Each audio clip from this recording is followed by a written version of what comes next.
Hello, hello les amis, Coco et Laure avec notre invitée fidèle, celle à qui on a décerné la palme de la fidélité, Anne-Charlotte. Nous vous remercions de votre présence pour ce 4e jour de challenge, le défi 5 jours des entrepreneurs pour oser passer à l'action.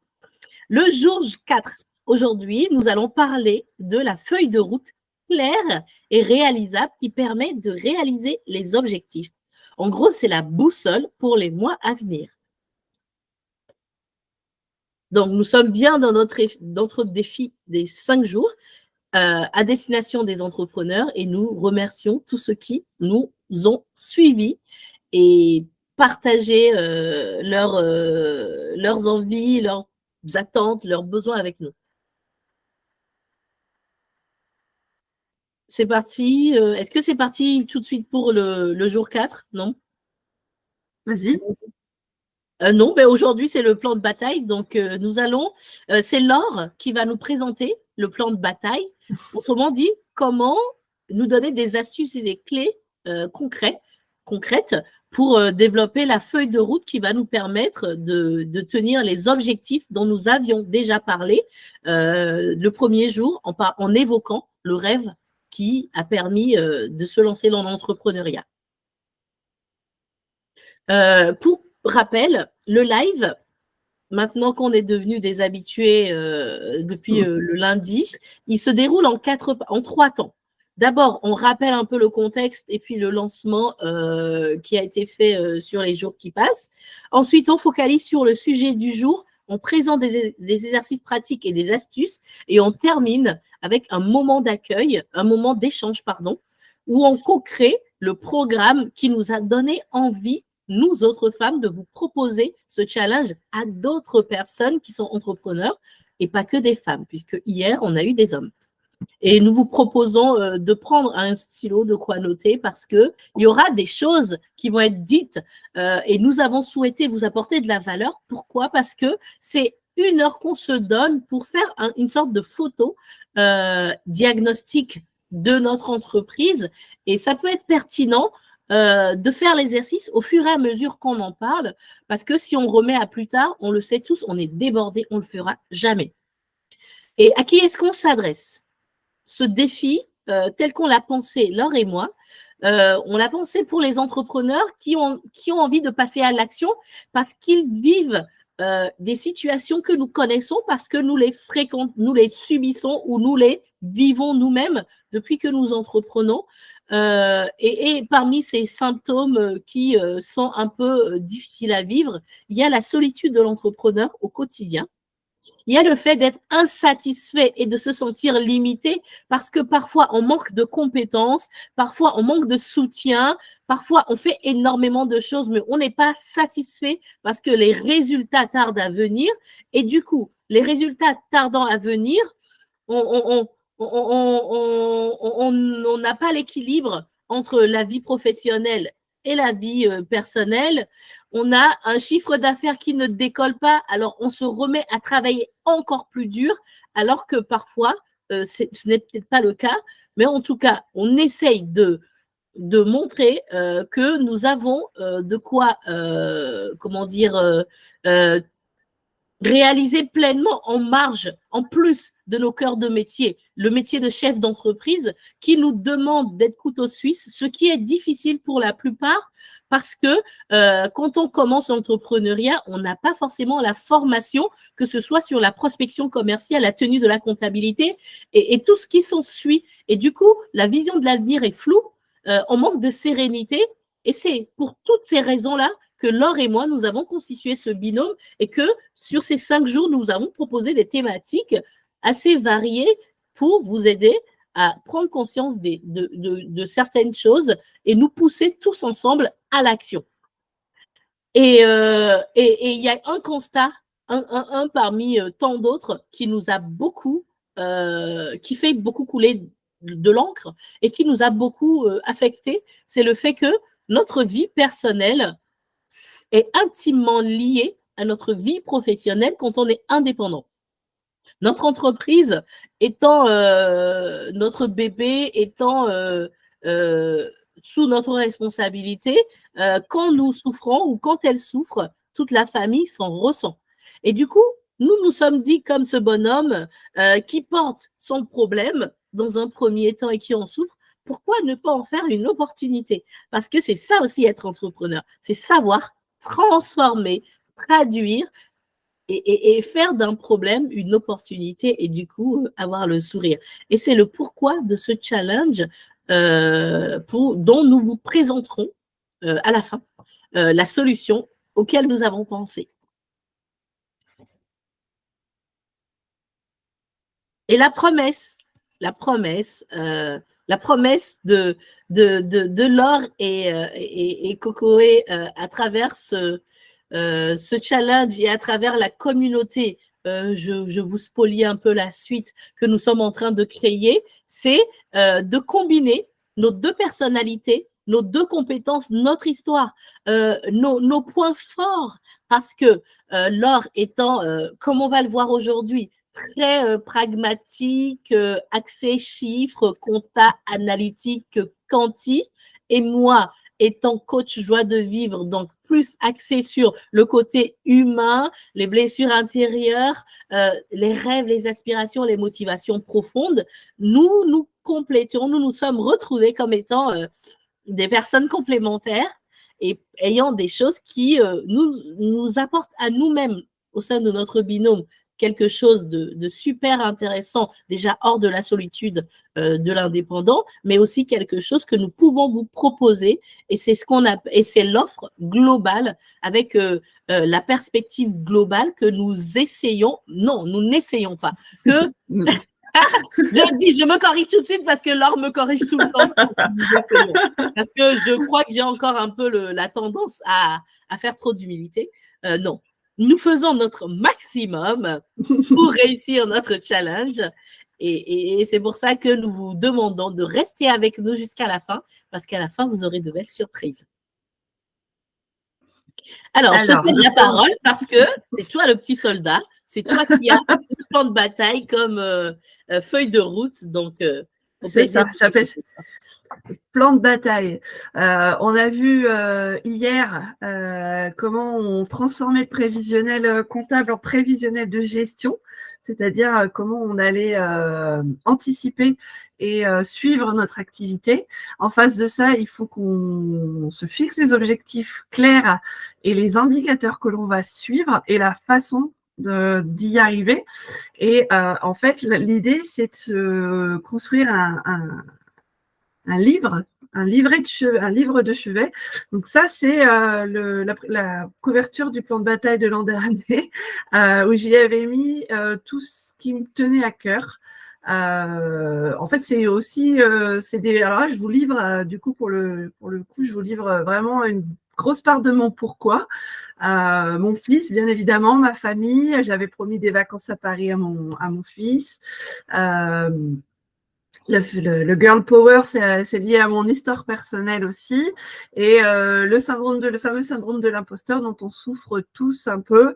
Voilà, on ne dit pas qu'on ne peut pas, et on dit qu'on va le faire. C'est encore plus simple. Voilà, la phrase qui me parle. Enfin voilà. Et en fait, le fait de faire une couverture aussi belle. C'est pour me donner l'envie de le refeuilleter. Voilà, c'est vraiment pour qu'il soit pas dans le fond de mon tiroir, qu'il soit toujours à portée de main, que je puisse m'y référer facilement et qu'il soit pas trop rébarbatif.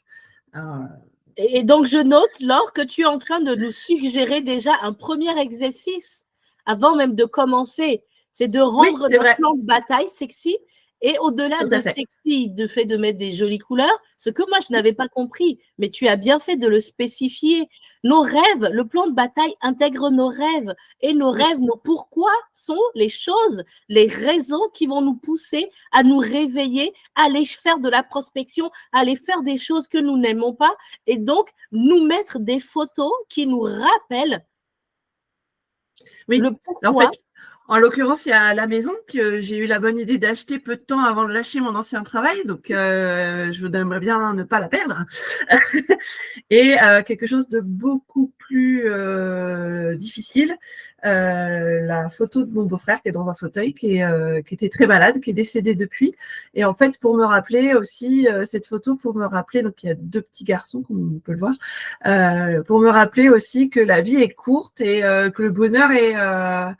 et il faut le saisir, quoi. Il faut vraiment le saisir tant qu'on peut parce qu'on ne sait jamais quand est-ce que ça peut s'arrêter. Donc, c'était une image voilà, qui, moi, me touchait forcément beaucoup et que j'ai mis là volontairement pour me rappeler que y a des matins où tu n'as pas envie de te lever parce que la vie, c'est nul. Mais c'est pas en restant dans cet état d'esprit que tu vas avancer et il faut te donner un bon coup de pied au cul parce qu'il y a tellement de choses fantastiques à vivre dehors qu'il faut le faire, quoi. Donc voilà, c'était vraiment là, c'est des petits bouts de mon histoire et de ma vie là que je vous livre, mais je trouvais que c'était intéressant parce que c'est vraiment ce qui m'a motivée toute l'année dernière. Il y a des choses que j'ai remis sur celui de cette année. Donc là, c'était un format paysage. Là, cette année, je l'ai encore laissé dans ma chambre. Tu vois. Il est en format livré parce que je le feuillette un peu plus. J'ai mis plus de choses. Enfin voilà, on le construit vraiment. Je pense que chaque année, il n'est pas tout à fait le même. Et puis, il est vraiment fonction de soi. Donc, je trouvais important de vous mettre mon exemple à moi parce que c'est celui dont je parle le mieux puisque c'est celui qui me touche le plus, hein, forcément. C'est pas celui que je vais construire avec mes clients qui va me parler le plus, quoi. Voilà.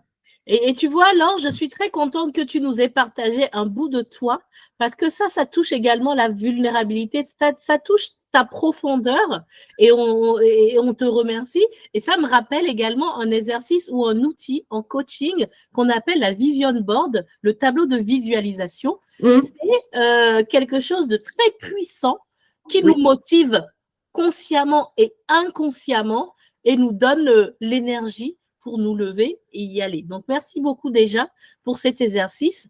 Donc, tu nous proposes de mettre quoi ce pourquoi on se lève le matin ou bien nos obligations qui nous font chier mais qu'on doit quand même tenir. Qu'est-ce que tu nous recommandes ? Tout ce qui va vous toucher, en fait. C'est-à-dire là, donc je vous ai parlé de mon beau-frère, il y a une bonne raison. Le Girl Power, c'est mon histoire aussi. C'est une partie de ma vie qui a été particulièrement difficile et c'est aujourd'hui une façon de me dire mais attends Laure, t'existes par toi-même, tu sais faire des choses, tu as fait des choses et tu vas continuer à le faire. Paris, comme je vous en parlais, c'est mon fils qui rêvait d'aller voir la Tour Eiffel, donc l'objectif c'était d'avoir le budget pour se payer 3 jours à Paris cet été, on a réussi. Il y a une petite photo de mon fils avec son frère et sa sœur aînée, donc qui sont pas mes enfants mais que j'aime tout autant. Voilà, donc c'est une histoire un petit peu, ça fait partie de l'histoire un petit peu compliquée, mais c'est des choses qui me touchent. Ma maison, je vous en ai parlé, j'ai eu la super bonne idée de l'acheter et puis après de décider de changer de voie professionnelle. Donc forcément, c'est la réussite de mon activité professionnelle, c'est aussi conserver ma maison parce que j'ai un crédit à rembourser sur mon ancien salaire, donc autant dire que ça pèse très très lourd dans la trésorerie actuellement, enfin dans ma trésorerie personnelle, c'est un petit peu compliqué. Et puis voilà, je remets le réseau dont je fais partie parce que à la fois c'est une charge financière importante et à la fois un soutien. C'est eux qui m'accompagnent au quotidien dans ma propre réussite aussi. Donc c'est très important. Et puis voilà. Le I can do it parce que ça me représente tellement cette phrase, mais je vais pas y arriver, mais si tu vas y arriver, donc coupe-moi ce thé en trop là. C'est vraiment ça. Voilà, c'est tellement ça. Voilà, c'était des choses qui me parlaient à moi. Sur celui de cette année, j'ai mis, il y a encore une photo de mon fils. Il y a un graphique de croissance, un peu comme sur mon logo. Il y a une voiture parce qu'il faut que je change la voiture. Là, elle n'en peut plus. Je ne peux même plus ouvrir mon coffre. Et puis voilà, il y a 2-3 petites choses comme ça très personnelles encore. Parce que c'est ce qui va de temps en temps, c'est ce qui va me permettre de me rappeler de pourquoi en fait je me bats, même les jours où c'est difficile en fait. Voilà. Ah ben, génial. Eh ben, écoute, dans la formation ou dans l'accompagnement, on pourrait proposer un atelier comme ça pour qu'on puisse chacun créer ce truc.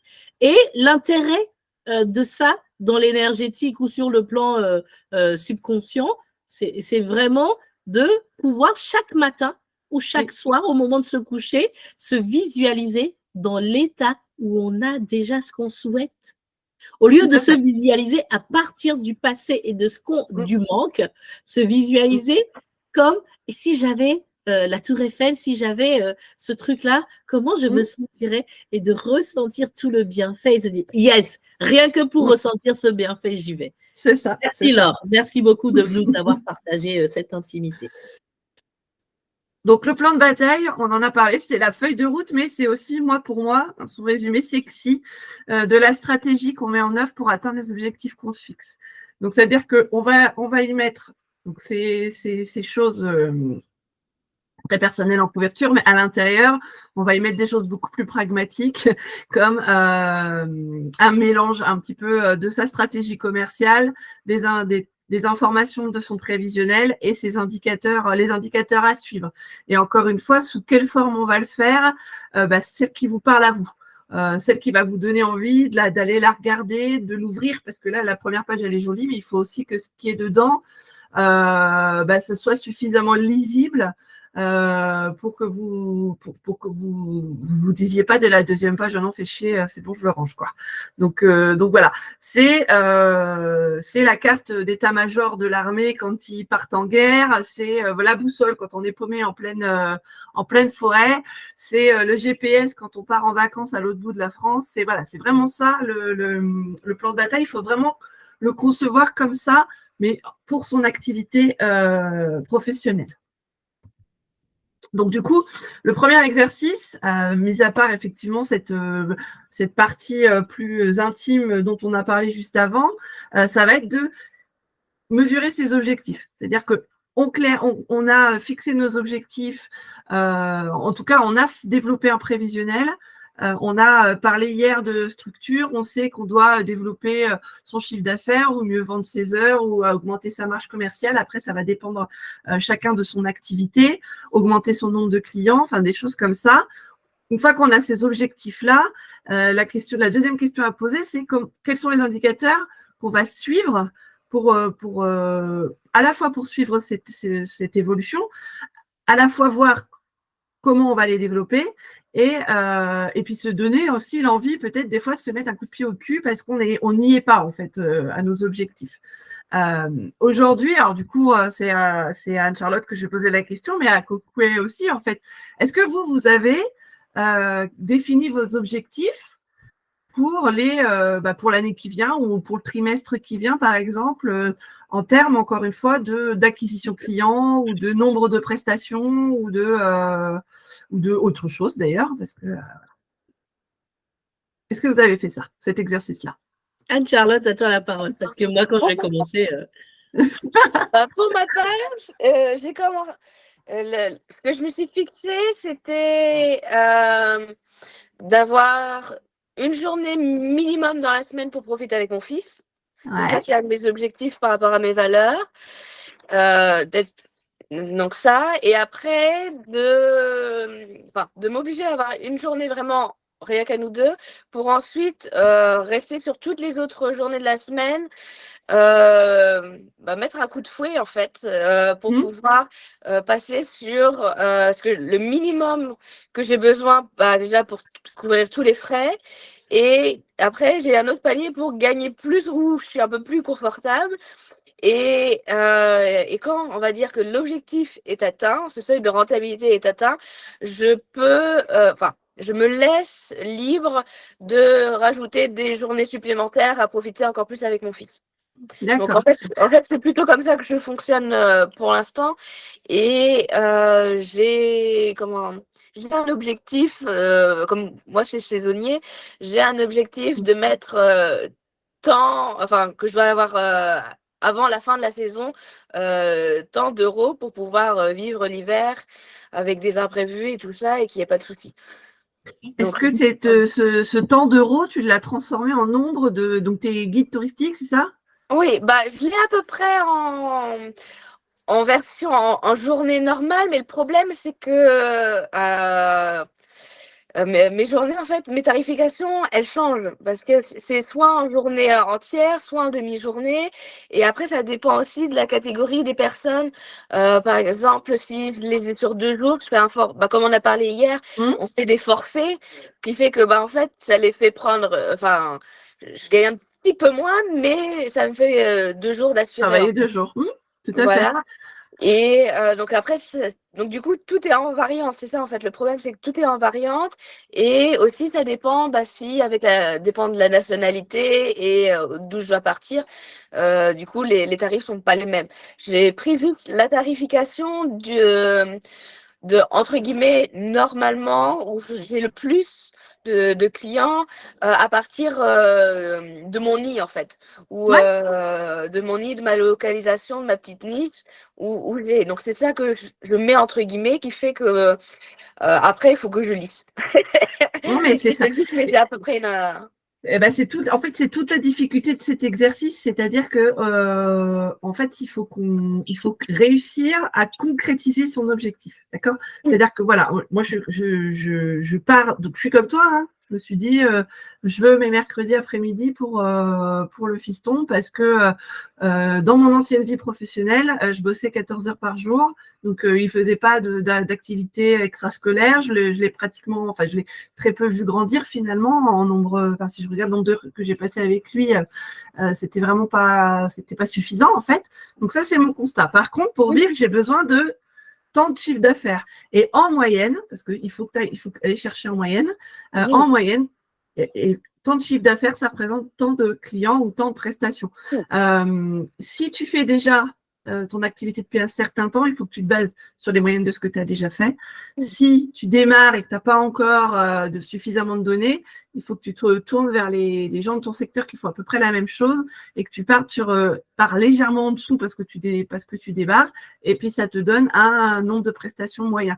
Et en fait, le fait de pouvoir chiffrer, de concrétiser, ça va te permettre de suivre la progression pendant la saison. Parce qu'effectivement, c'est très saisonnier comme activité et de t'assurer comme ça que tu vas être dans les clous pour avoir à la fin de l'été ou enfin en tout cas cet automne suffisamment pour vivre et passer l'hiver. D'accord? Cocoué? Alors, en ce qui me concerne, j'ai 5 ans d'ancienneté, mais c'est comme si je ne les avais pas parce que mes activités changent. L'action wax, comme je suis dans le commercial, enfin dans le commerce au niveau du wax, j'ai des données chiffrées que j'ai eues difficilement, mais je t'avoue que je n'ai pas suivi à la lettre près parce que je vois grosso modo que je perds plus de temps à essayer d'avoir les indicateurs très clairs que décider grosso modo et passer à autre chose parce que mon autre activité, le coaching, que j'ai commencé à développer l'année dernière et pour lequel je n'ai pas énormément de données, mais si je vois à peu près, est beaucoup plus rentable. Donc, j'ai compris que chercher à travailler la minutie des chiffres, c'est perdre du temps pour cette activité-là. Tu vois? Maintenant, en termes de définir des indicateurs, oui, j'ai défini des indicateurs de résultats. En fait, j'ai repris les indicateurs que j'ai depuis 3 ans. Et c'est dans ce sens que je me suis dit, peut-être que si je t'avais connu il y a 3 ans, peut-être que je ne serais plus avec les mêmes indicateurs aujourd'hui. Tu vois? Parce que je les reprends d'une année sur l'autre parce que je ne les atteins pas. Et une des choses que j'ai retenues, notamment hier quand tu parlais, avec l'avocat, comme moi j'ai dit, en un an, il peut le faire, c'est que je suis tellement optimiste que je me donne des délais très courts pour réaliser. Et forcément, je ne les réalise pas et je m'impatiente et je lâche l'affaire. Maintenant, de l'autre côté, en termes quali, je crois que je suis bien. Tu vois, en termes d'indicateurs quali, c'est pour ça que je te dis que tu me complètes parce que en quanti, j'ai du mal et je n'arrive pas à suivre parce que je n'atteins pas les objectifs. Et quand je ne les atteins pas une fois, 2 fois, je me décourage. Alors qu'en termes quali, moi, j'ai décidé que 2024, j'allais être connecteuse de lumière. J'allais être dans le lien et j'allais faire coaching joie de vivre. Et bien, sur ces points-là, je suis calée et je suis tellement calée intérieurement dedans que tu peux me demander de faire des lives. Je n'ai même pas besoin de préparer, c'est moi. Tu vois? Donc, de ce point de vue de indicateur, et c'est là où j'aimerais bien que tu nous précises quel type d'indicateur tu nous recommandes de mettre dans le plan de bataille. Et aussi, je me suis rendu compte que j'avoue que je fais les choses à la louche. J'ai du mal à avoir des données qui collent réellement à qui je suis et à mes activités. Tu vois? Et puis, il y a quelque chose aussi, pendant 1 mois, 2 mois, un peu comme ton activité saisonnière, je vais faire des efforts, mais ça va être un peu comme quand on sème. On sème, on ne récolte rien. Et puis, tout d'un coup, tu vas te mettre à récolter plein de choses. Et donc, c'est pas stabilisé du mois au mois.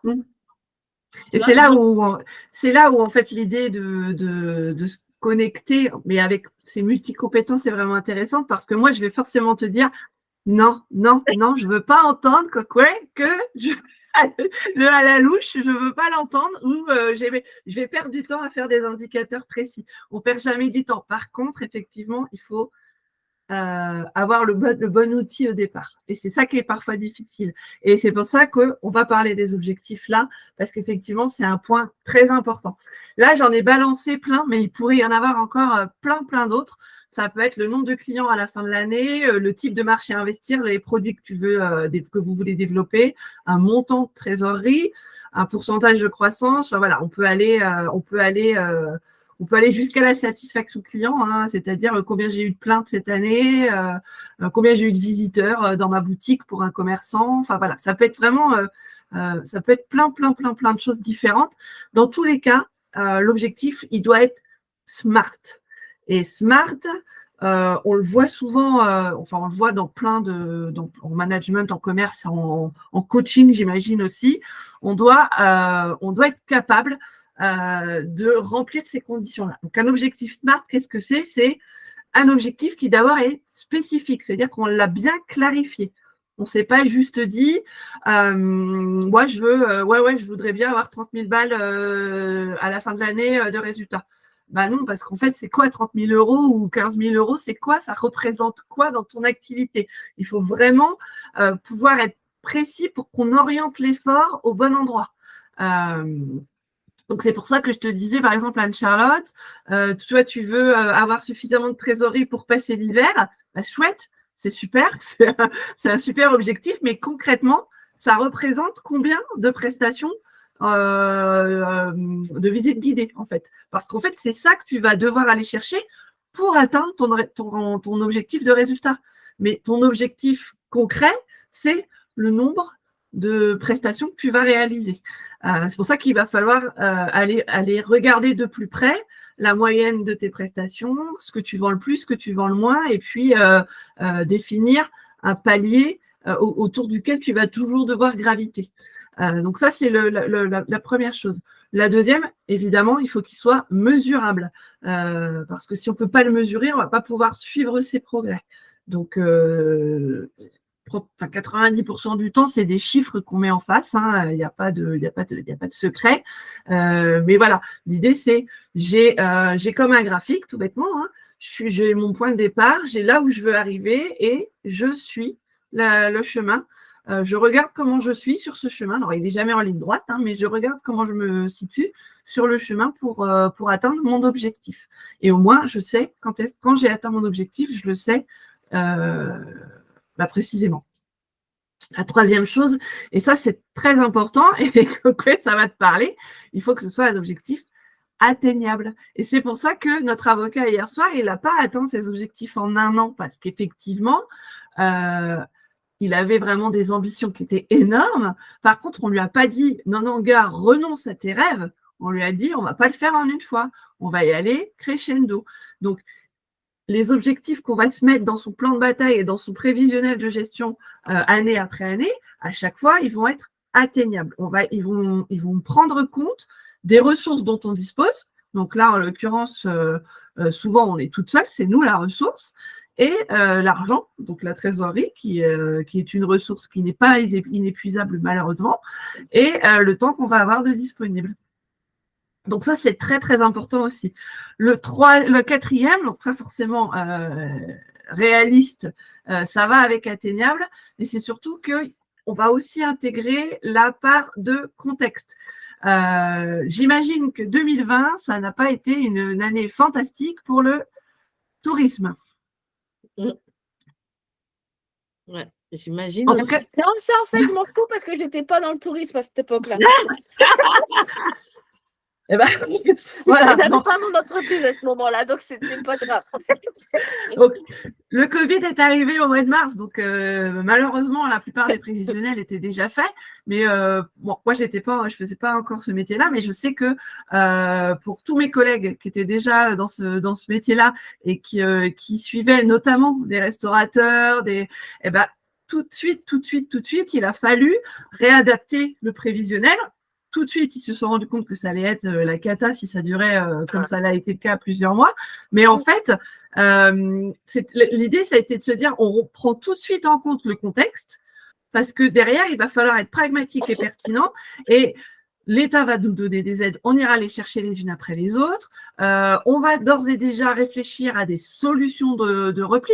C'est pour ça qu'on a vu, par exemple, des restos se mettre aux livraisons et au drive, enfin tout de suite, parce qu'en fait c'était un moyen de respecter les normes sanitaires tout en faisant tourner leur activité.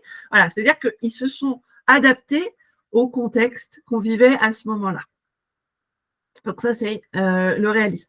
Et la dernière, c'est bien évidemment temporellement défini, c'est-à-dire qu'on se met une échéance, parce que si on ne se met pas d'échéance, ça n'a plus de sens, en fait. Donc, on se dit, là, on parle du plan de bataille. Donc, on se dit généralement, en plan de bataille, on le fait pour les 6 mois ou pour l'année qui vient. Donc, on se dit, à la fin des 6 mois ou à la fin de cette année, j'en suis là. Et cette méthode, elle va favoriser la mise en place d'objectifs simples à suivre. Et c'est essentiel, en fait, pour une gestion efficace et surtout, pour pouvoir le planifier, parce que derrière, il va falloir qu'on le planifie pour pouvoir le suivre efficacement. Et il y a même le Smarter avec un ER à la fin, le E étant évalué, qui ramène un peu au côté M mesurable, mais en fait, l'évaluation, c'est plus de mettre des mesures, des indicateurs intermédiaires pour pouvoir évaluer régulièrement. Et le R, c'est réajuster, tu vois. Donc, je trouvais que ça peut être pertinent de rajouter ça en plus sur le Smart. Tout à fait, tout à fait. Donc, on limite le nombre d'objectifs à notre capacité de réalisation. On ne fait pas non plus, on ne va pas s'en fixer 20 sur l'année. On va se donner des objectifs qui sont cruciaux et on va s'en fixer 2, 3, 4 maximum. Alors là, ce n'est pas le cas chez aucune de nous trois, mais quand on a des collaborateurs, on peut aussi se dire, lui, il va me faire ça, lui, il va me faire ça, lui, il va me faire ça. Ça, c'est des choses auxquelles il faut réfléchir. Mais surtout, on ne se met pas 20 objectifs à une barre énorme parce qu'effectivement, on ne va pas y arriver, ça c'est clair, net et précis, et on va se décourager, ça va avec, quoi. Alors, moi, je n'ai pas de collaborateurs, mais j'ai des prestataires. Hein.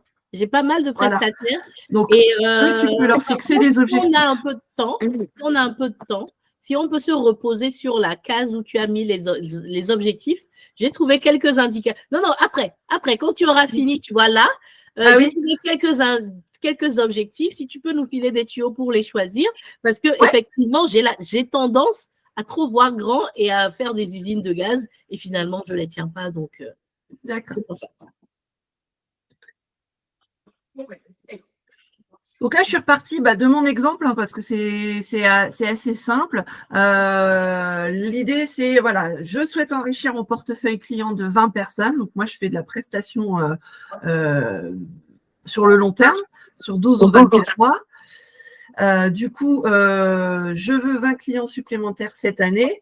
Je connais à peu près les taux de transformation, donc c'est-à-dire à partir du moment où je prends mon téléphone ou alors je me déplace chez le prospect jusqu'au moment où je signe le contrat avec lui, je connais les taux de transformation. Alors, dans mon cas, c'était pas parce que j'avais déjà quelques années d'activité.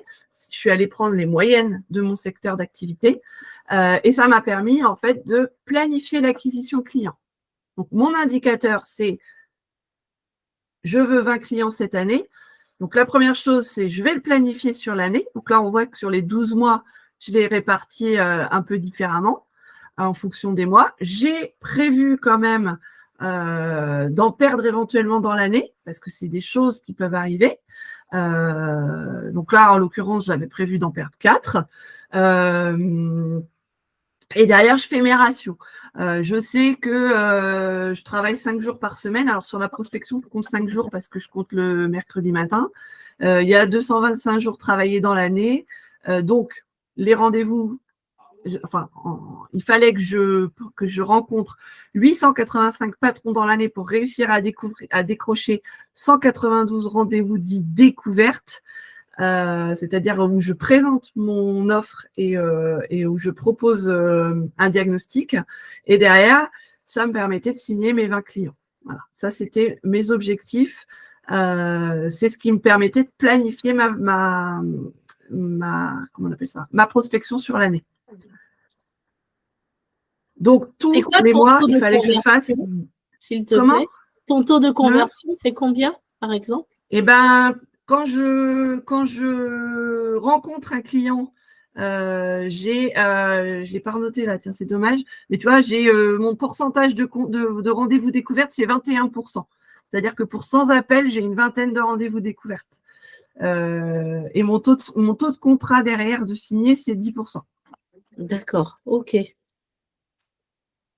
C'est pas mal, hein, c'est vraiment pas mal. Parce qu'en général, il y a des taux de conversion de 3%, des choses comme ça. Ok. Alors ça, c'est les moyennes du secteur. Ce qui me donnait le nombre de… Alors, ce contact utile, c'est moi ce que j'appelle un contact utile, vu que ma cible, c'est des dirigeants de TPE. C'est que je parle au patron de la TPE à laquelle je m'adresse. Ça, c'est un contact utile. Donc, je savais que j'avais 20 contacts utiles minimum à réaliser par semaine pour faire mes acquisitions clients. Voilà. C'est énorme. Oh la vache. Ouais, c'est pas facile. Alors, ça, c'est mon année de démarrage. C'est pas facile. Wow. Quand tu te dis, cette année, il faut que j'arrive à maintenir mon chiffre ou que je fasse 2-3 clients de plus, forcément, là, c'est plus facile. Tu te dis, bon, allez, je vais passer 2-3 coups de fil par semaine et puis voilà comment ça se passe. Mais en l'occurrence, quand tu démarres, c'est pas tout à fait ça. Et là, en fait, quand j'ai pris cet exemple, j'ai aussi pensé, par exemple, à Julie qui démarrait et qui nous parlait justement de cette problématique-là, tu vois. C'est vrai que quand tu démarres, c'est le plus gros du travail, c'est le moins drôle, quoi. Et c'est pour ça que c'est vraiment très important d'avoir ce focus sur je me fixe mon objectif et je fonce, quoi. Donc moi, mes indicateurs, ils sont quasiment résumés tous pour la première année, sont tous résumés là. C'est-à-dire que je savais que je voulais faire 20 clients. Je savais que je voulais rencontrer une vingtaine de patrons tous les mois. Donc, je savais que j'avais une centaine de coups de téléphone à passer minimum chaque mois, quoi, ou de visites, voilà, minimum chaque mois. Ça, c'est mes indicateurs. C'est les indicateurs que moi, je suis, en tout cas. Et tu vois, quand on va commencer le programme d'accompagnement avec les entrepreneurs qui le souhaiteront, on va faire ça. Je pense qu'on va s'obliger à le faire parce que tu sais le faire et le fait que tu nous obliges plus ou moins à le faire et qu'on va se challenger. Par exemple, si moi je ne le fais pas, la semaine qui va arriver, si Anne-Charlotte présente son truc et qu'elle me dit, eh ben, grâce à ça, j'arrive à être charge mentale moins 20, ça va m'obliger à le faire. Parce que je vais me dire, ah ben écoute, ça lui a servi. Et c'est comme ça qu'on va se challenger et qu'on va se… Et en plus, moi, je pourrais rajouter aussi comment faire de la prospection via les réseaux sociaux. Comment faire de la prospection via les recommandations, des choses comme ça. On pourrait rajouter en plus. Et Anne-Charlotte pourra nous dire, en tant que guide touristique, on pourrait faire ci ou ça. Et l'intelligence collective, on va avancer et on va progresser pas à pas en se motivant les unes les autres. Tout à fait, tout à fait. Alors, baisser la charge mentale, je ne suis pas sûre que ce soit vraiment le cas, mais en l'occurrence, ça permet d'être focus. C'est-à-dire que quand moi, tu vois, il y a un mois où j'ai rien glandé, quand j'ai vu le résultat, quand j'ai rentré mes petits indicateurs, je me suis dit, ce mois-ci, il faut que tu fasses le double. Donc, ça ne m'a pas fait plaisir. Donc, du coup, maintenant, c'est aussi ça que je me dis quand j'ai pas envie, parce que ça me saoule, hein, tu vois, je suis pas, c'est pas ce que je préfère faire. Ouais, mais j'ai pas envie d'avoir à passer 200 coups de fil le mois prochain. Donc, du coup, ça m'oblige. Et je suis même allée jusqu'à demander aux personnes qui m'accompagnent d'être en visio sur l'ordinateur pendant que je téléphonais pour faire ma prospection. Pour m'obliger à le faire, parce que c'est important. Tu vois, il y a toujours des astuces. Et c'est ça ce que les entrepreneurs ne se rendent pas compte.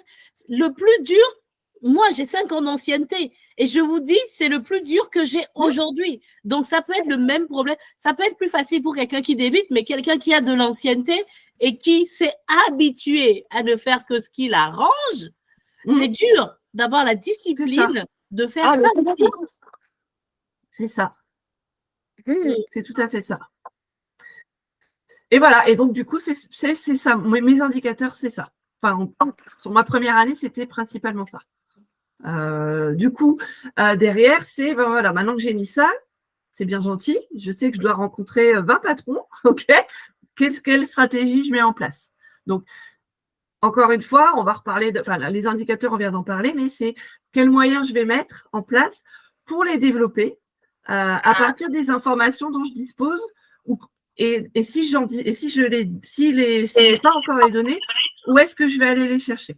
Donc, en l'occurrence, moi, je me suis tournée vers mon réseau parce que je fais partie du réseau Rivalis. Donc, les données des taux de transformation, c'est eux qui me les ont refilés. Mais sinon, je vais voir les professionnels du secteur. Et dans ces cas-là, c'est vrai que les réseaux, que ce soit les réseaux d'affaires ou les réseaux comme les Normandie Pionnières, peuvent être hyper intéressants parce que tu te tournes vers des gens qui font la même chose que toi. Et toi, quels sont tes taux de transformation? Il ne faut vraiment pas avoir peur de poser la question et d'échanger. Déjà parce que la personne en face de toi, soit elle a vécu la même galère que toi, soit elle la vit encore. Et du coup, vous allez pouvoir vous entraider. Et soit elle ne le vit plus parce qu'elle va avoir les réponses, tu vois. Oui. Donc, cet exercice-là, c'est voilà. Maintenant, une fois que j'ai fait ça, quelle stratégie je mets en place? C'est la deuxième question qu'on se pose derrière. Et c'est ce qu'on va finir. Voilà, ça va être la 3e page du plan de bataille. Alors, tu veux rigoler, Laure? Tous les ans, je me fais un tableau Excel de stratégie. Cette année, j'ai changé, c'est un document Word. C'est-à-dire que je prends beaucoup de temps pour définir la stratégie parce que j'adore les stratégies. Mais est-ce qu'un tableau Excel, ça te ressemble vraiment à toi? Non, mais c'est pour ça que je suis passée à un tableau Word. Je suis passée à Word cette année, mais j'écris en fait. J'essaie d'avoir un tableau de bord de suivi. En fait, j'écris des choses, mais je me rends compte que ça me rassure de me dire « Oh, pour une fois, tu es réglementé, tu suis des cadres, mais je ne les respecte pas. » Non, parce que moi, c'est pas, si tu veux, mon plan de bataille, il n'est pas sur Excel. C'est moche, Excel. Excel, il me sert à faire mes calculs. Il me sert à faire mes petits graphiques quand j'ai envie de me faire plaisir sur mon taux d'acquisition client. Mais par contre, c'est pas mon plan de bataille, c'est moche. C'est vraiment moche, Excel. Donc, non, on oublie Excel pour plan de bataille. Merci du conseil. Ouais, c'est ça. Donc, la stratégie commerciale, donc je suis restée sur mon exemple parce que c'est celui que je connais le mieux. Moi, je sais que, par exemple, sur mon secteur, je vais chercher les TPE. Je travaille beaucoup avec des artisans, des commerçants et éventuellement des prestataires de services. Donc, je sais que c'est la prospection terrain et la prospection téléphonique qui vont fonctionner le mieux pour ces personnes-là que je vais vouloir aller chercher. Après, il y a le réseautage. Donc, le réseautage dans mon secteur, c'est plutôt les réseaux d'affaires, mais c'est horriblement cher. Mais le réseautage, la preuve, amène à de magnifiques rencontres, donc c'est pas vain du tout. La recommandation aussi, c'est-à-dire que ça peut être via les réseaux, mais ça peut aussi être via mes clients. Aujourd'hui, pour pas peser trop lourd dans le bilan financier de mes clients, je pratique pas des tarifs qui sont très élevés. En contrepartie, je vais demander une prime sur la performance. Je demande à peu près 10% de l'augmentation de résultats que l'on obtient suite à mon conseil. Demain, le client, s'il veut faire baisser le montant de ma prime, il n'y a aucun problème. Il me recommande à un client, je lui fais 5%. Et il me recommande 3 clients, je lui fais sauter sa prime. Ah. Et c'est un bon moyen, en fait, à la fois de lui faire passer la prime, parce que c'est pas toujours évident pour lui de dire ah, bah attends, c'est gentil, mais si je gagne 30 000 balles de plus, je vais t'en filer 3. Donc voilà. Et moi, c'est un moyen comme un autre de faire de l'acquisition client aussi. Et bien évidemment, aujourd'hui, c'est un impératif. Moi, je ne prospecte pas par ce biais-là, parce que c'est pas par ce biais-là que je vais avoir beaucoup de clients. Donc, pour le moment, ça vaut pas trop le coup que je mette mon énergie là-dedans. Par contre, la visibilité, maintenant, c'est impératif. Donc, forcément, j'ai des réseaux sociaux, j'ai même un magnifique site internet. Voilà, si on me cherche, on me trouve. Mais par contre, c'est pas par ce biais que je m'attends à gagner de la clientèle. Voilà. Donc, du coup, je les ai classés du plus efficace au moins efficace afin de pouvoir prioriser mon organisation intelligemment. Et je tiens à rappeler que, comme tu l'as dit, toi, tes clients, ceux qui ont le plus besoin de tes prestations, c'est des artisans et c'est des personnes qui sont très peu sur les réseaux sociaux. Maintenant, quand on est coach, par exemple, ou qu'on fait du conseil, moi, je peux vous dire que c'est via les réseaux sociaux qu'on a le plus de clients. Tu vois, quand on est plutôt sur du conseil, sur le bien-être et sur tout ce qui est communication, tu imagines quelqu'un qui fait du graphisme et qui est community manager. Son réseau principal d'acquisition client, c'est forcément sa visibilité sur les réseaux sociaux. Et c'est super intéressant ce que tu dis parce que il y avait une idée qu'on a également choisi d'intégrer dans l'innovation qu'on apporte dans l'offre, la solution qu'on vous propose à la fin, c'est cette idée de utiliser le réseau les uns des autres et devenir des apporteurs d'affaires les uns pour les autres, à pas grands frais, mais en gagnant comme ça de l'argent, tout en faisant gagner de l'argent à l'autre en face. Oui, ça peut être un levier, effectivement. Tu vois. En tout cas, moi, même sans parler de réseau, tu vois, même avec mes clients, c'est quelque chose que je pratique. Parce qu'en fait, en tant qu'apporteur d'affaires, ils ont des choses à y gagner. Donc, c'est gagnant-gagnant, effectivement. Voilà pour ça. Après, que l'on prospecte via les réseaux sociaux ou que l'on prospecte à l'ancienne, quoi qu'il arrive aujourd'hui, on doit avoir une visibilité numérique, c'est un impératif. Et j'ai même envie de dire, il y a des secteurs où l'avis client est devenu un indispensable. Le resto ne peut pas se passer d'avis client. Moi, je vais voir maintenant systématiquement, quasiment, les avis clients des endroits que je me dis, tiens, est-ce que je vais y aller? Voilà. De la même manière que quand j'achète sur Internet, je vais voir ce que les gens ont dit avant d'acheter. Hein. C'est devenu, ça devient, on va dire, une norme. Un réflexe. Et chez les 25-35 ans, c'est de toute façon systématique. Donc, voilà. Et je duplique ce qu'on vient de voir. Si j'ai plusieurs objectifs, je vais dupliquer ce qu'on vient de dire pour chacun de mes objectifs. Donc, je vous montre, donc ça, c'est les autres pages de mon fameux petit bouquin de l'année dernière. Donc, mon organisation. J'avais fait des petits tableaux parce que je trouvais ça mignon. Donc, la prospection, voilà, je m'étais dit, la prospection téléphonique, je vais en faire tous les jours de la semaine. Et puis, je veux pas, donc le mercredi, je veux garder mon mercredi pour mon garçon. Donc, je le mets quand même le matin au centre de loisirs. Mais l'après-midi, il est avec moi. Je l'emmène à ses activités. Donc, pendant qu'il est à ses activités, je peux quand même faire des choses. Hein, mais je ne m'éloigne pas. Donc, la prospection terrain, je l'ai réservée au lundi, mardi, jeudi, vendredi. Il y a la prescription, parce que forcément, moi, je vais rencontrer des gens qui ont un banquier, qui ont un assureur, qui ont un expert comptable. Donc, ces gens-là, je vais aussi les rencontrer pour leur dire, et voilà ce que je fais. Moi, je fais ça. Si vos clients ils sont dans la merde, pensez à moi. Donc, ça marche plus ou moins bien, ça dépend des gens. Mais voilà. Et puis, la fameuse recommandation client, ce que je vous disais, où je m'étais dit, ce serait bien qu'un client sur 2 me fasse de la recommandation. Voilà. Bon, j'y suis pas encore. Mais parce qu'il faut que je vende peut-être mieux mon truc. Ça, je l'ai remis cette année en objectif pour voilà, dire je vais peut-être le revendre mieux cette année. Les réseaux professionnels, donc les réseaux d'affaires, les Normandies Pionnières, le Forum Challenge. Bon, ça, c'était ce que j'avais noté l'an dernier parce que je débutais.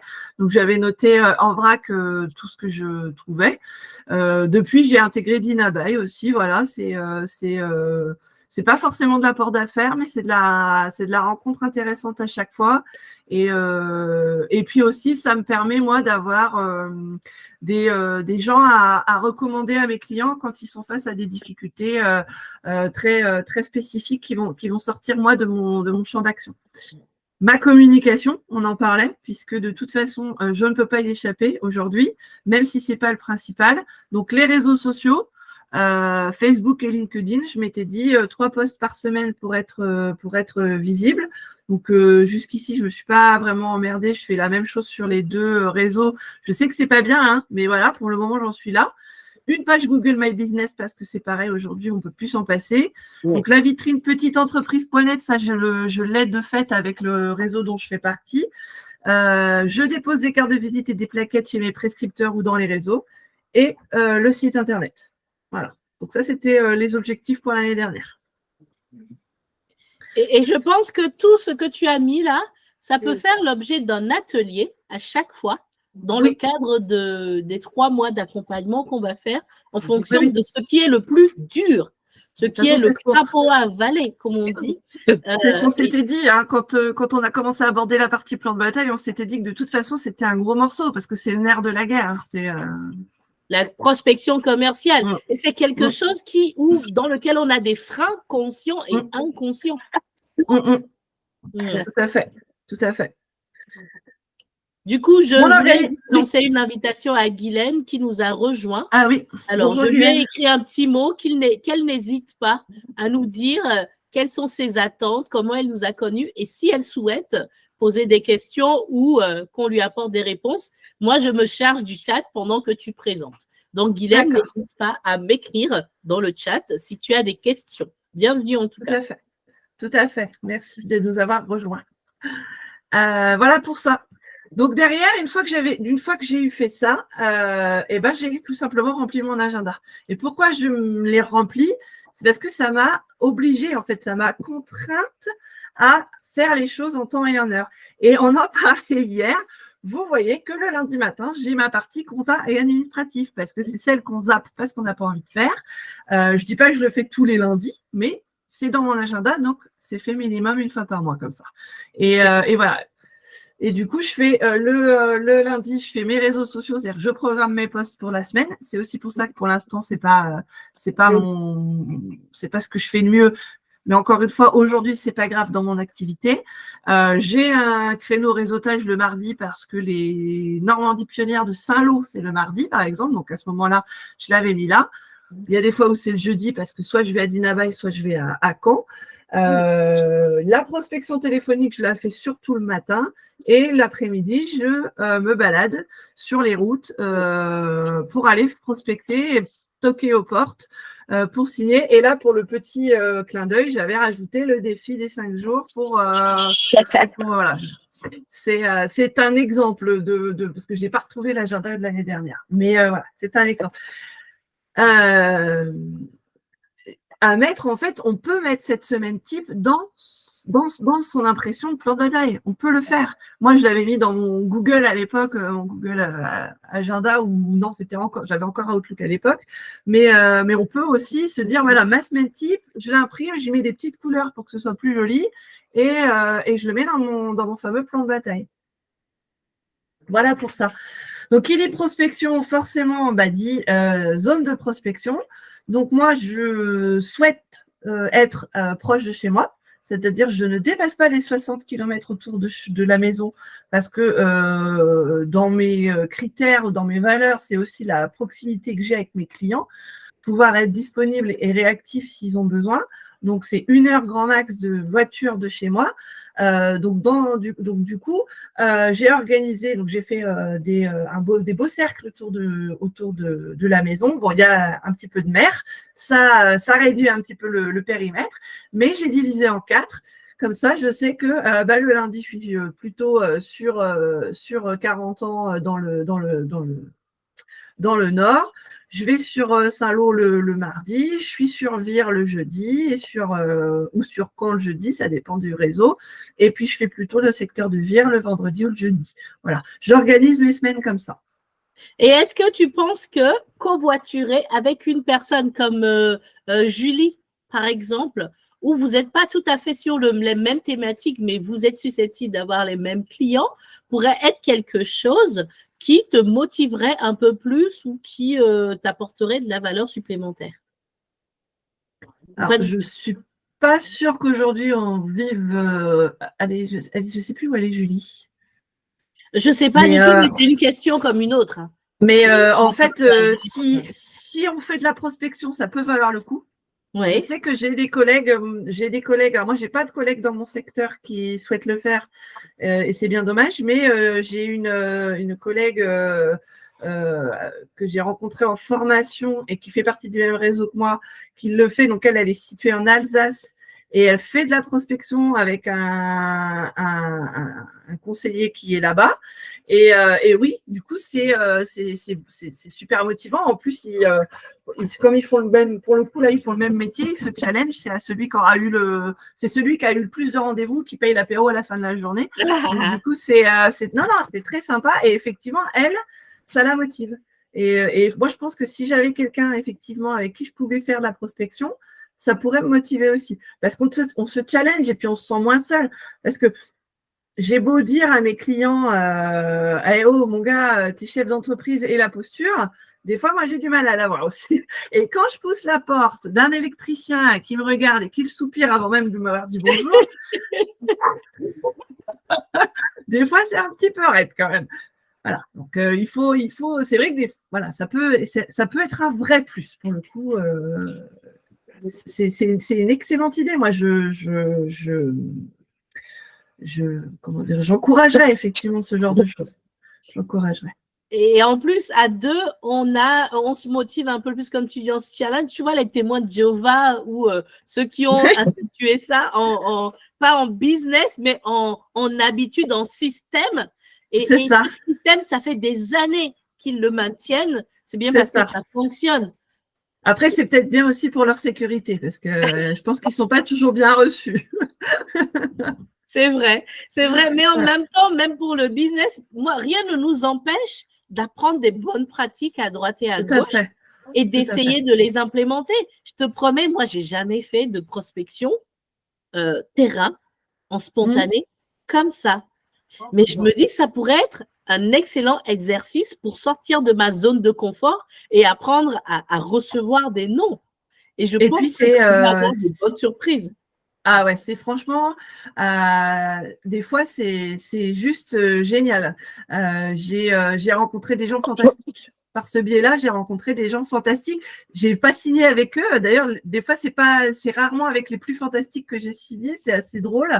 Mais c'est peut-être ceux dont j'ai le plus appris parce qu'en plus, parler avec des gens qui font ce métier, et moi, j'accompagne ces gens-là au quotidien. Quand on me dit mais moi j'ai pas besoin d'accompagnement, expliquez-moi comment vous faites parce que votre succès, je veux pouvoir le distiller à tous mes clients en fait. Donc et du coup j'apprends tous les jours. Après c'est dangereux, tu vois. Vendredi dernier, j'étais chez un monsieur qui fait du multiservice.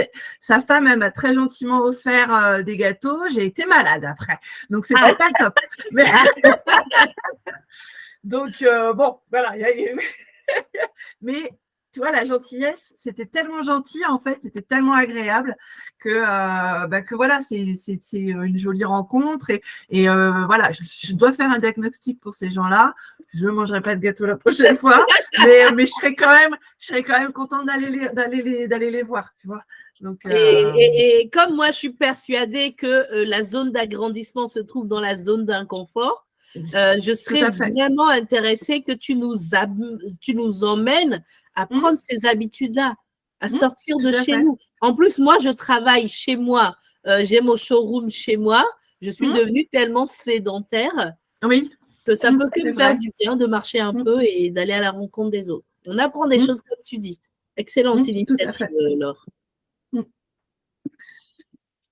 la cible de prospection. Donc, c'est-à-dire je redéfinis, c'est-à-dire je remets sur le papier à chaque fois qui je vais aller chercher. Donc, en l'occurrence, les artisans, alors je le mets dans l'ordre, hein, c'est, on va dire, mes affinités. Donc, c'est ce qu'on avait dit, les artisans commerçants, les prestataires de services, les commerçants. Moins de 10 salariés en priorité, jusqu'à moins de 20 salariés. 3 conditions indispensables sur lesquelles je ne déroge jamais. Il faut qu'ils aient l'envie, il faut qu'ils aient le carnet de commandes et il faut qu'ils aient les moyens. Voilà. Les moyens, ce n'est pas forcément les moyens financiers, c'est le marché, voilà. Il faut que leur projet soit viable. Mais je me fixe ces 3 conditions parce qu'encore une fois, je ne vais pas commencer à faire payer quelqu'un dont le projet est voué à l'échec. C'est-à-dire que je vais lui faire perdre encore plus d'argent. Ça n'a pas de sens, en fait. Donc, voilà. Ma base de données, parce que qui dit prospection, dit base de données. On ne part pas comme ça à l'aventure en se disant je vais frapper à toutes les portes et si je tombe sur un artisan, j'aurai de la chance.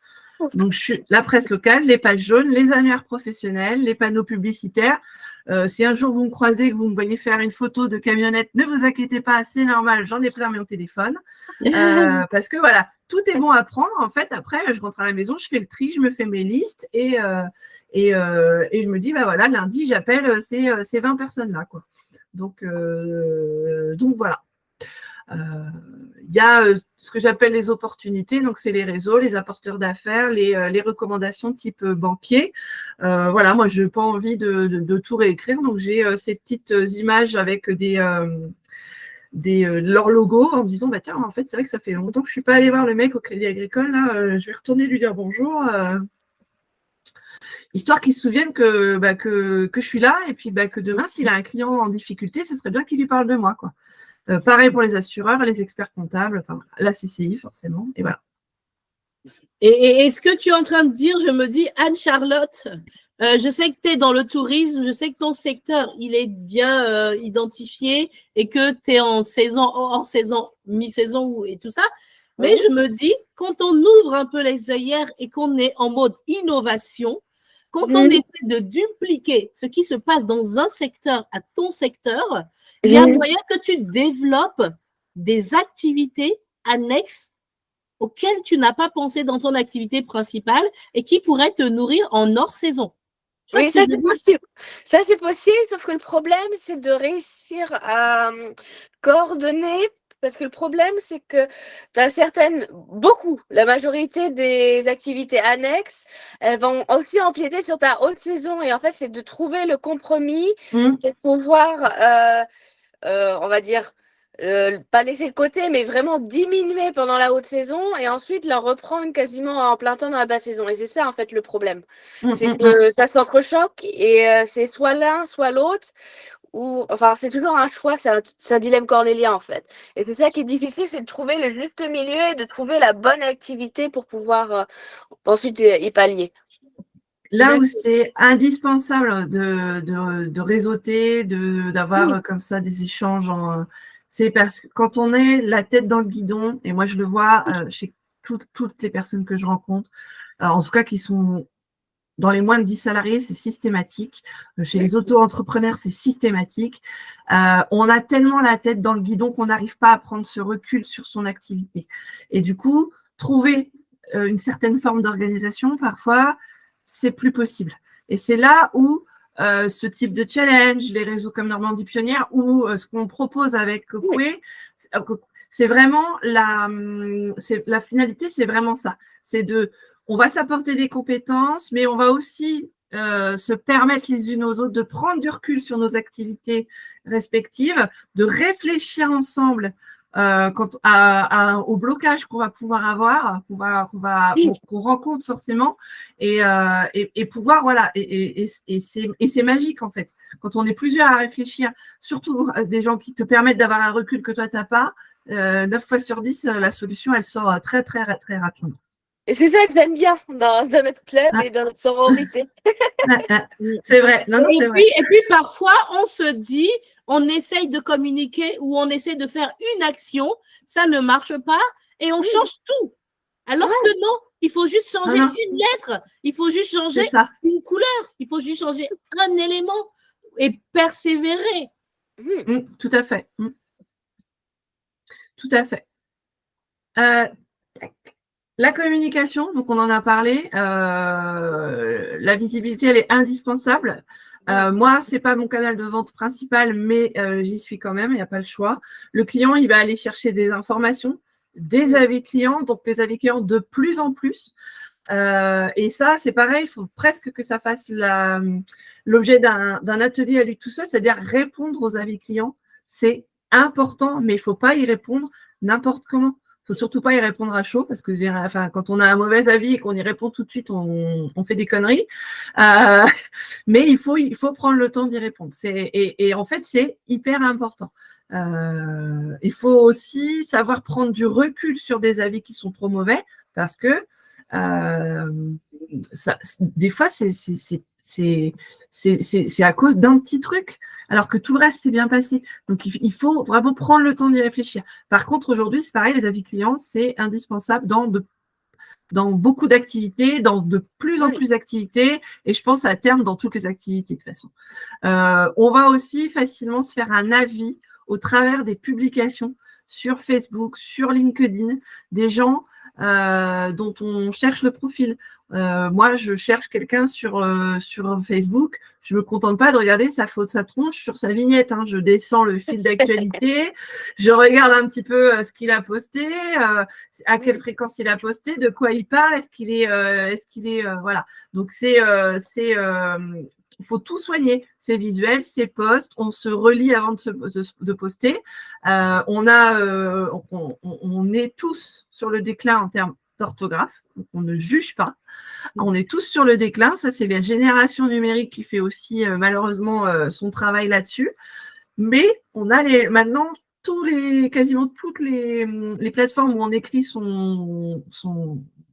ont correcteur automatique. Il y a des dictionnaires plein le net.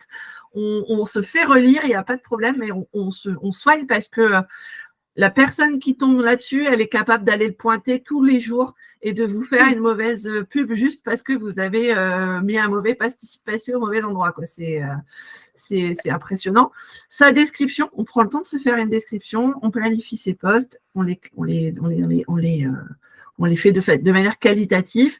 Donc, moi, je vous disais qu'aujourd'hui, je poste la même chose sur Facebook et sur LinkedIn. Dans les objectifs 2024, il va falloir que j'améliore ça. Voilà. Parce que même si ce n'est pas un canal de vente, c'est important.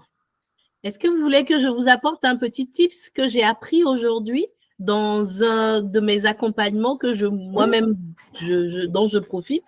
C'est comment augmenter le nombre de personnes nos amis, enfin ce qu'on appelle nos amis, sur Facebook ou LinkedIn. En fait, on va taper dans la barre de recherche hashtag le sujet qui nous intéresse.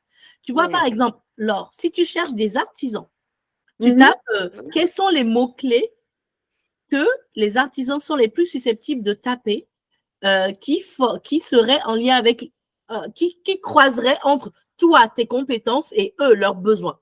Tu vois? Ouais. Donc, par exemple, c'est conseil diagnostic. Donc, tu tapes hashtag conseil diagnostic et pendant que tu le tapes, Facebook va te proposer les différents hashtags qui sont utilisés. Tu choisis l'hashtag qui t'intéresse, donc tu cliques et tu fais la recherche.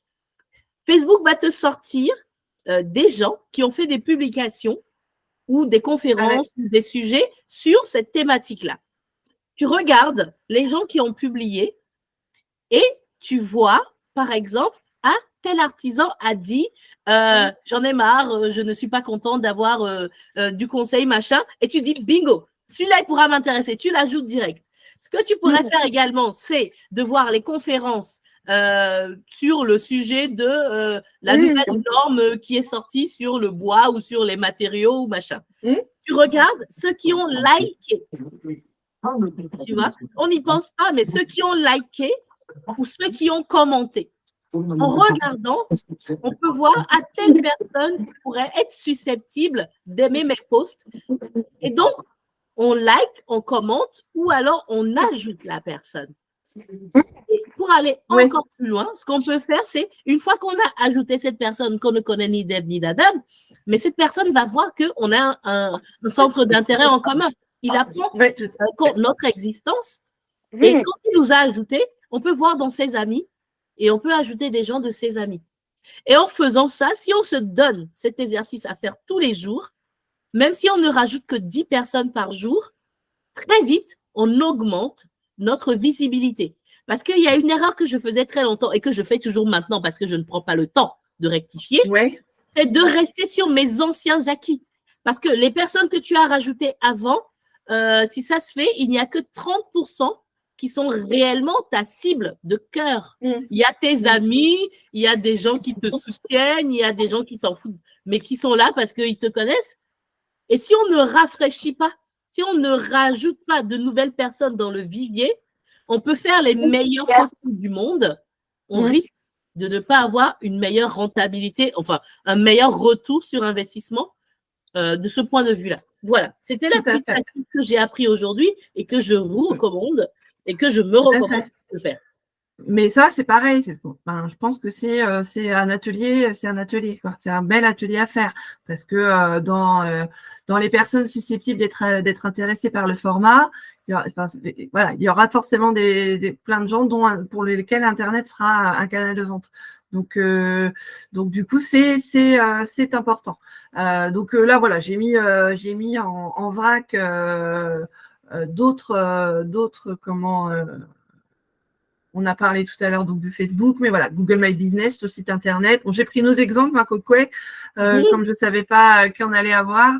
J'ai vu que tu avais un compte TikTok. Mais effectivement, il y a des activités pour lesquelles TikTok, c'est fun, c'est bien, il faut y aller. Enfin, moi, je sais qu'il y a des artisans qui ont des comptes TikTok. Alors, moi, je serais incapable de faire un TikTok, mais je trouve ça très fun, quoi.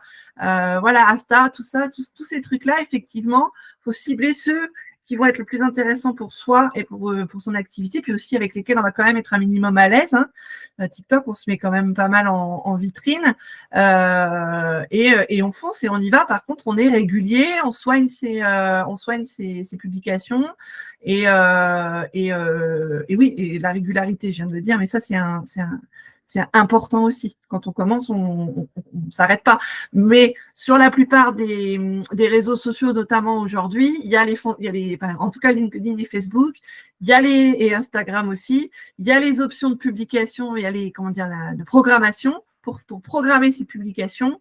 Et du coup, c'est quand même un super outil aujourd'hui pour être présent régulièrement sur les réseaux. Donc voilà, maintenant ça va être à vous de jouer, de vous fixer des objectifs concrets, de les mettre en forme de façon sexy et d'élaborer la stratégie qui va derrière. Voilà, moi je vous dis, quand j'ai un coup de mou ou quand j'ai pas atteint mes objectifs, je le reprends, je le refeuillette. Ah bah oui, tiens, c'est vrai, ça fait longtemps que j'ai pas fait ça, ou tiens, je suis pas allée, ce mois-ci, je suis pas allée voir les experts comptables depuis le 1er janvier. Tiens, tu vois, là j'y pense. Je suis pas allée voir les experts comptables pour leur dire, hey mec, si t'as un client dans la merde, dis-lui que je suis là. Donc, je vais me le noter et je vais y aller, quoi, parce que voilà, tout est bon à prendre. Et c'est aussi à ça que ça sert le plan de bataille. C'est un petit rappel, un petit récap de ce qu'on s'était dit qu'on ferait. Ça nous permet de refaire le point régulièrement. C'est pour ça qu'il faut se donner l'envie de l'ouvrir. Et c'est pour ça que j'aime bien dire qu'il faut qu'il soit sexy pour qu'on ait envie d'aller voir un peu, bon, on n'est que des filles, on peut le dire, un peu comme j'aimais beaucoup avant aller voir le calendrier des rugbyman. Voilà. Du coup, on va mettre la photo d'un bel homme sur le... Là aujourd'hui, on a quand même pas mal dégrossi déjà depuis 4 jours. Je tenais juste à ce qu'on fasse un petit focus là, même s'il nous reste une journée demain et une belle journée qui est importante aussi. On l'a fait vraiment, je trouve qu'on l'a vraiment fait dans l'ordre. On est vraiment parti de nos pourquoi, on est parti des freins qu'on pouvait avoir, on a défini comment on allait tracer notre route et on a parlé de notre prévisionnel de gestion hier, on a parlé de notre plan de bataille aujourd'hui. Quand tout ça c'est fait, on le fait, on peut le faire. ça marche vraiment.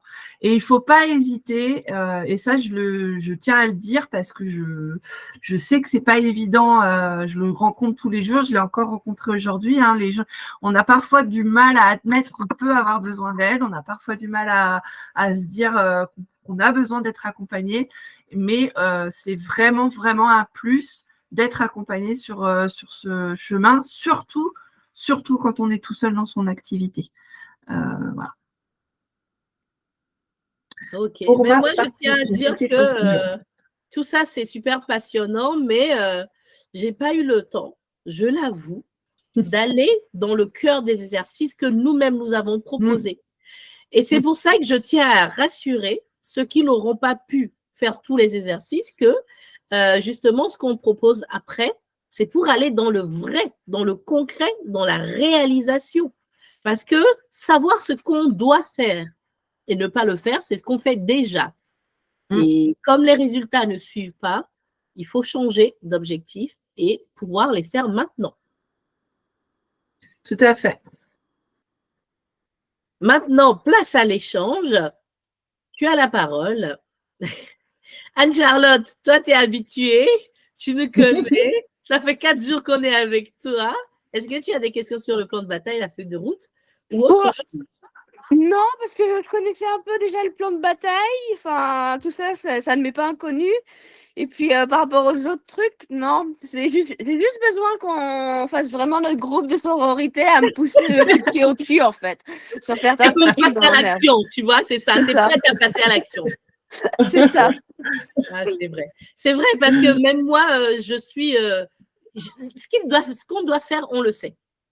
Je sais comment le faire, je sais, il y a des moments je le fais, mais je le fais, mais c'est pas régulier en fait. Et ouais. Et il faut quelqu'un qui me pousse au cul encore un peu plus. Mais je te rassure, t'es pas la seule, sinon j'existerais pas. Enfin, le métier que je fais n'existerait pas si t'étais la seule. Et donc, ce qu'on va faire, c'est que le premier mois, on va se fixer un objectif simple. L'idée, c'est d'aller jusqu'au bout. Moi, à un moment, l'année dernière, mon objectif, c'était juste de terminer quelque chose. Parce qu'en bonne multipotentielle, je commençais 1000 choses. J'étais heureuse et ça s'arrêtait là. Et c'est pour ça que pour écrire mon livre, je me suis dit au mois de novembre, je mets tout entre parenthèses, je paye quelqu'un, il m'accompagne et j'ai eu un beau livre. Et il y a des gens que je vois aujourd'hui qui me disent « Ah ouais, ça fait 3 ans, 4 ans que j'écris un livre. » Ils sont toujours là. Et moi, j'ai réussi en mettant entre parenthèses et en priorisant à aller jusqu'au bout. Et aujourd'hui, c'est une charge mentale en moins. Donc, effectivement, oui, quand on va s'y mettre, je pense que ça va changer pas mal de choses. Ouais. Tout à fait. Alors, notre invitée surprise, Guylaine, si tu as des questions, si tu veux intervenir, n'hésite pas parce qu'on est vraiment entre femmes dans la bienveillance.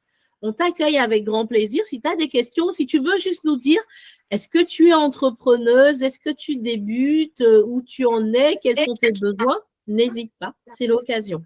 On est vraiment en bienveillance. Est-ce que tu as déjà créé ton activité? Est-ce que tu démarres? Quel est ton secteur?